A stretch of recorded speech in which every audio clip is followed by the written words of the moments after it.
This is Mission Control Houston. Welcome to today's ISS update for Wednesday, February 15th, 2012. This is a live view inside the space station's flight control room here at the Johnson Space Center. Today's flight director is Ed Van Cise. He is sitting there in the center console. Beside him is today's Capcom, the voice up to the Expedition 30 crew. That is Shel Lindgren, an astronaut who has been working with the crew for the last couple of hours as the expedition astronauts and cosmonauts work through their daily activities. Don Pettit, which you see on the far right-hand side, has been taking a hearing test today. This is part of a routine checkup on the crew members. They all participate in this just to make sure that their health is being maintained and to monitor how their bodies react to being up in space for 5 or 6 months. He has also been working on what's called Melfi. This is the minus 80 laboratory freezer up on board the station. This is a series of basically lockers that are held at extremely cold temperatures. Here's a picture of one of them with Pettit working there. They hold different types of samples and other pieces of experiment hardware that need to be held at a very cold temperature until they can be returned to Earth. He's also been working on the Altea experiment, which takes a look at radiation levels aboard the station, and Pettit has also been working on some training, some routine training in his role as the chief medical officer. Obviously, there's no physicians or flight doctors up on board the station, so the crew has to watch over and maintain their own health. So he'll be taking some training for that role later on this afternoon. Andre Kuipers has been working on a system called the Muscle Atrophy Resistive Exercise System, or MARES. This is a chair and a restraint system, much like what you would find in a gym here on Earth, that measures and exercises 7 different joints to see what happens in space.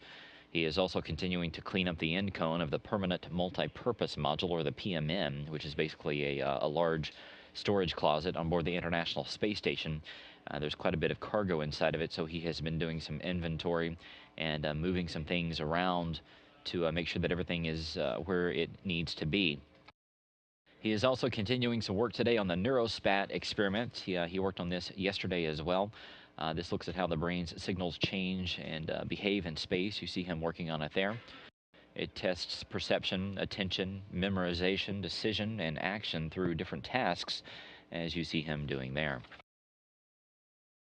Oleg Kononenko and Anton Shkaplerov getting ready for tomorrow's activities. They're going to be doing a spacewalk out of the Russian segment of the International Space Station. Today they reviewed the procedures for tomorrow and inspected the Pirs docking compartment to make sure that all of the tools and equipment are positioned and ready to go. There you see the task list. That first one, the relocation of the Strela boom, Strela number 1, that is going to take up the majority of tomorrow's timeline. The spacewalk is due to take about 6 hours. That'll take about half of the time. And then in the remaining time, they'll be installing some debris shields on the outside of the Russian segment. And if time allows, they're going to take care of some experiment work on the outside of the station as well. Our live coverage will begin tomorrow at 7:45 a.m. Central Time, 8:45 a.m. Eastern Time, and then the spacewalk itself will get kicked off at 8:15 a.m. Central Time, 9:15 a.m. Eastern Time, and again, it'll run about 6 hours. Meanwhile, Anatoly Ivanishin has been doing some routine maintenance inside the Russian segment of the station. He is continuing that work as we speak right now. And then the other major task for today involves Dan Burbank, the commander of Expedition 30. He is continuing the checkout operations of Robonaut, the robot that's on board the station. This is a live view. This work started yesterday to make sure that Robonaut's joints and arms and hands and fingers are working as expected. Some of that activity has spilled over into today.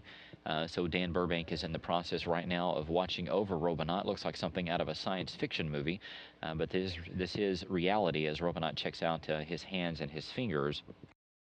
There was a handshake scheduled for yesterday between Robonaut and Burbank, which is a very large milestone for not only the crew, the Expedition 30 crew, but also the ground teams here in Houston that have worked on Robonaut over the months and years as the first handshake between a robot and a human takes place.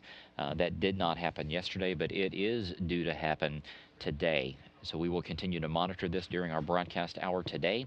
Of course, for all the latest, if that does not happen today, you can follow along and see the video of it on nasa.gov.